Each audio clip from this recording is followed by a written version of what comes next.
தினமணி டாக்கீஸோட இன்னைக்கு ரிவ்யூவில் வந்து காதலிக்க நேரம் இல்லை படம் வந்து சக்ஸஸா இல்லையா அப்படிங்கிறதான். உனக்கு கல்யாணம் பண்ணிக்கணுமா?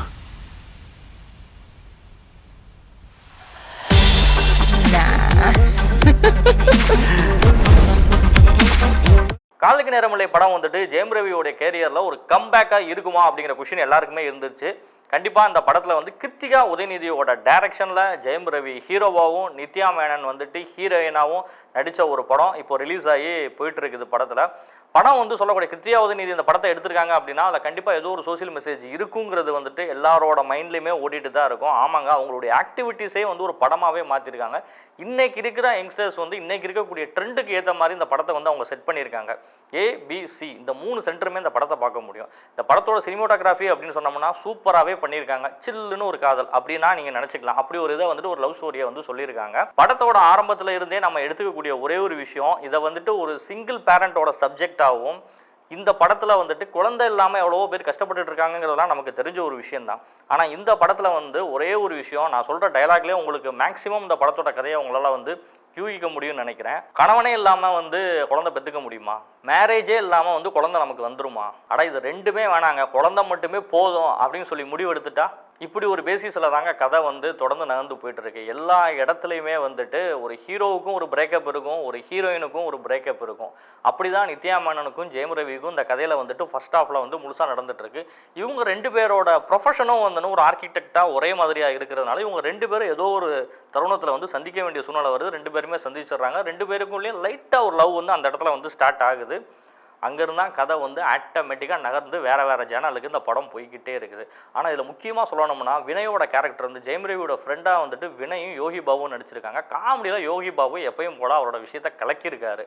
ஆனால் வினய் வந்து இந்த படத்தில் ஒரு கேவாக நடிச்சிருக்காரு. நம்ம கே அப்படின்னு சொன்ன உடனே வந்து எல்லாருமே அந்த படத்தை போய் பார்க்குறவங்களா, ஓ இப்படி ஒரு சப்ஜெக்டா, LGBTQ சப்ஜெக்டா, இதெல்லாம் வந்து நம்ம எல்லாருமே எப்படியோ குழந்தைங்களை கூப்பிட்டு போய் வந்துட்டு ஃபேமிலியாக உட்காந்து பார்க்க முடியும்னு எல்லாருமே யோசிப்பீங்க.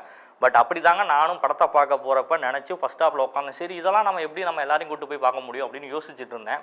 ஆனால் படம் அப்படியே கொஞ்சம் கொஞ்சமாக நகர்ந்து அது செகண்ட் ஹாஃபுக்கு போகும்பொழுது தான் அந்த படத்தோட முழுமையான ஒரு விஷயம் வந்து நம்மளால் வந்து தெரிஞ்சிக்க முடியுது.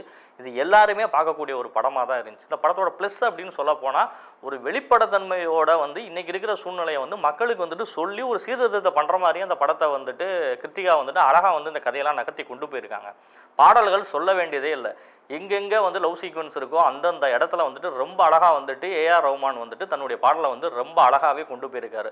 இது ஒரு விண்ணை தாண்டி வருவாயா மாதிரி இருக்குமா, இல்லைனா வந்து இந்த படம் வந்துட்டு வேறு எந்த சேனல் ஜில்லுன்னு ஒரு காதல் மாதிரி இருக்குமா, அதுக்கு மாதிரி ட்ரெண்ட்லாம் படம் போதே அப்படின்லாம் எல்லாருமே யோசிப்போம்.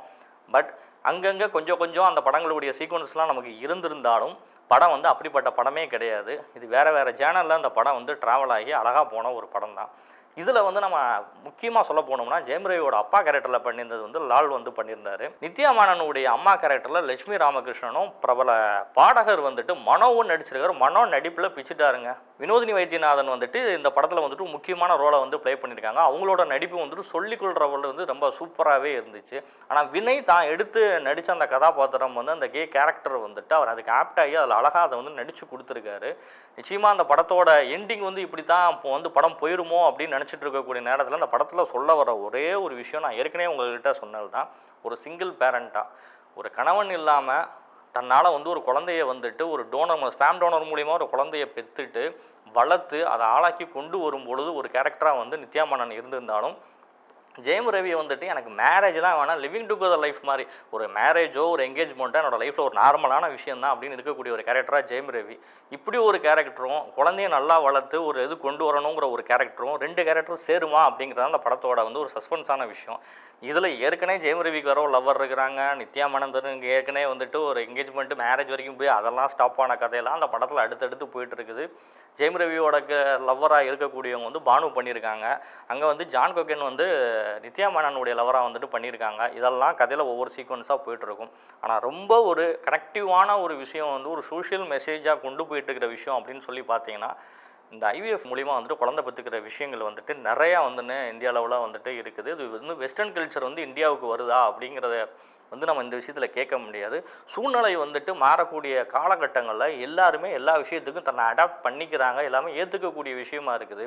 சிங்கிள் பேரண்ட்டாக இருந்து என்னால் எதையும் சாதிக்க முடியும் அப்படிங்கிற கதையை வந்து ரொம்ப அழுத்தம் திருத்தமாக வந்து கிருத்திகா சொல்லியிருக்காங்க. இன்றைக்கி இருக்கிற ஜென்ரேஷன் வந்து இந்த விஷயத்தை ஏற்றுக்குருவாங்க, எல்லாரும் ஏற்றுக்குருவாங்களா அப்படின்னு நம்மளால் வந்துட்டு கண்டிப்பாக சொல்ல முடியாது. ஆனால் இதில் எந்த விதமான ஒரு ஆபாசமாவோ இல்லை விஷயங்களை வேறு மாதிரி தெரிச்சோ இல்லை இப்படி தான் நீ வாழணுங்கிற ஒரு விஷயத்தையும் அந்த படத்தில் அவங்க எங்கேயுமே சொல்லவே இல்லை. அழகாகவே கொண்டு போயிருக்காங்க. என்னடா அவன் படத்தை ஆரம்பிச்சிலேருந்து காதலிக்க நேரமுல்லையில் வந்து எல்லாமே சொல்லிட்டான், அவன் பாதி கதையை சொல்லிட்டான், படத்தில் எல்லாமே பாசிட்டிவாக இருக்குது, அப்போ படம் சூப்பர் டூப்பர் ஹிட்டா அப்படின்னு நினச்சிங்கன்னா அங்கே ஒரு சில விஷயங்கள் இருக்குது. கண்டிப்பாக படத்தோட நெகட்டிவ் பற்றி நம்ம பேசி தாங்க ஆகணும். பேக்ரவுண்ட் ஸ்கோர்லாம் நல்லா தான் பண்ணியிருக்காங்க, எல்லாமே ஓகே. என்ன எல்லாருமே சொல்கிறவனு நான் ஏற்கனவே சொன்ன மாதிரி தான் சில்லுன்னு ஒரு காதல், அந்த படத்தோட கான்செப்ட் அப்படியே உள்ளே வந்திருக்கான்னு கேட்டிங்கன்னா அந்த மாதிரி ஒரு சில நம்ம ஏற்கனவே பார்த்த சீக்வன்சஸ் எல்லாமே இந்த படத்தில் வந்து இருந்துட்டு தான் இருக்குது. இன்னமும் கொஞ்சம் அழுத்தமாகவே வந்து சொசைட்டிக்கு வந்துட்டு அவங்களுடைய கருத்துக்களை வந்து ரொம்ப ஸ்ட்ராங்காக அதில் முன் வச்சுருக்கலாம். ஒரு எல்ஜிபிடிக்கு சொல்கிற விஷயமா இருந்தாலும் ஒரு கே மேரேஜையோ வந்து கடைசியில் வந்துட்டு கே மேரேஜ் நடக்கிற மாதிரிலாம் அந்த படத்தில் காட்டியிருக்காங்க. இதெல்லாம் வந்து ஒரு அழுத்தமாக மற்றவங்களுக்கு புரிய வைக்கிற மாதிரி இன்னும் கொஞ்சம் சீக்வன்ஸில் நிறையா விஷயங்கள் அவங்க சொல்லியிருக்கலாம் அப்படிங்கிறது தான் வந்துட்டு ஒரு சின்ன ஒரு மைனஸாக நம்ம வந்து பார்க்கலாம். இது நம்ம முக்கியமாக சொல்லணும் அப்படின்னா வந்துட்டு நித்யா மேனனோட குழந்தை தான் இந்த படத்தோட ஒரு முக்கியமானதில்லை. அந்த சின்ன பையனுக்கு வந்து ஒரு பாய் பேபி எனக்கு வேணாம் அப்படின்னு அவங்க இருக்கிற நேரத்தில் வந்துட்டு அந்த அவங்களுக்கு பிறக்கக்கூடிய பையன் வந்துட்டு பையனாகவே பிறந்துட்டான் அப்படிங்கிறதான் விஷயமே. இதில் இன்னும் ஒரு அழுத்தமான விஷயம், அந்த பையனும் ஜெயரவியும் சந்திக்கக்கூடிய ஒரு சிச்சுவேஷன் வருது. அந்த சிச்சுவேஷன் ரொம்ப அழகாக அந்த பையனோட வளர்ச்சியில் வந்துட்டு ஜெயம் ரவி காட்டக்கூடிய அக்கறையும், ஜெயம் ரவி ஏற்கனவே ஃபர்ஸ்ட் ஹாஃப்ல இருந்த ஜெயம் ரவியோட அந்த ஒரு கேரக்டர் வந்துட்டு லைஃப்பில் குழந்தை வேணாம் அப்படிங்கிற ஒரு விஷயம் வந்து ஒரு லவபுள் பாயாகவும் இருக்கிறாரு, ப்ளே பாயாகவும் ஜெயம் ரவி அந்த படத்தில் பண்ணியிருக்காப்புல. இதெல்லாம் வந்துட்டு அந்த இடத்துல அப்படியே உடஞ்சிருது. எப்படி இருந்தாலும் வந்து குழந்தைனா யாருங்க வேணான்னு சொல்ல போகிறான், எல்லாருக்குமே ஒரு பிடிச்ச ஒரு விஷயம் தானே. அதோடு சேர்ந்து நித்யா மேனனுடைய அந்த லவ்வும் ஜெயம் ரவிக்கான ஒரு காதலை வந்துட்டு சொல்லாமலே சொல்லிட்டு போயிடுச்சு இந்த படத்தில். ரொம்ப அழகாகவே அதை கொடுத்துருக்காங்க. அந்த ஒரு மெயின் பார்ட், அந்த பையனோட அந்த சின்ன பையனோட பார்ட் வந்து இவங்களுடைய காதலை சேர்றதுக்கு ஒரு முக்கியமான ஒரு தருணமாகவே இந்த படத்தில் வந்து அமைஞ்சிருக்குன்னு சொல்லலாம். நம்ம இந்த படத்தை நீங்கள் முழுமையாக தேட்டரில் போய் பார்த்தா மட்டும்தான் காதலிக்க நேரம் இல்லை உங்களை எந்த அளவுக்கு வந்துட்டு உங்களோட நேரத்தை எடுத்துருக்கு, அதை வந்து சக்ஸஸ்ஃபுல்லாக எப்படி வந்துன்னு நீங்கள் வெளில கொண்டு வந்திருக்காங்க அப்படிங்கிறதான் விஷயம். நிச்சயமாக போய் வந்து காதலிக்க நேரமில்லை பாருங்கள். பொங்கலுக்கு ரிலீஸ் ஆன படங்களில் ஒரு முழுமையான ஒரு மாற்றத்திற்கான ஒரு சிந்தனையை முன்வைக்கக்கூடிய படமாக வந்துட்டு காதலிக்க நேரமில்லை இருந்திருக்கு. இது ஓகே கண்மணி இல்லை, என்றென்றும் புன்னகை இல்லை, என்றென்றும் காதல் கிடையாது, நிச்சயமாக வந்து சில்லுன்னு ஒரு காதலும் கிடையாது. போய் பாருங்கள். ஓகே ஃப்ரெண்ட்ஸ், காதலிக்க நேரமில்லையோட முழுமையான ரிவ்யூ இன்றைக்கி நம்ம பார்த்து தெரிஞ்சுக்கிட்டோம். இன்னொரு சந்தர்ப்பத்தில் தினமணி டாக்கீஸோட வேற ஒரு ரிவ்யூவில் சந்திக்கிறேன். நன்றி.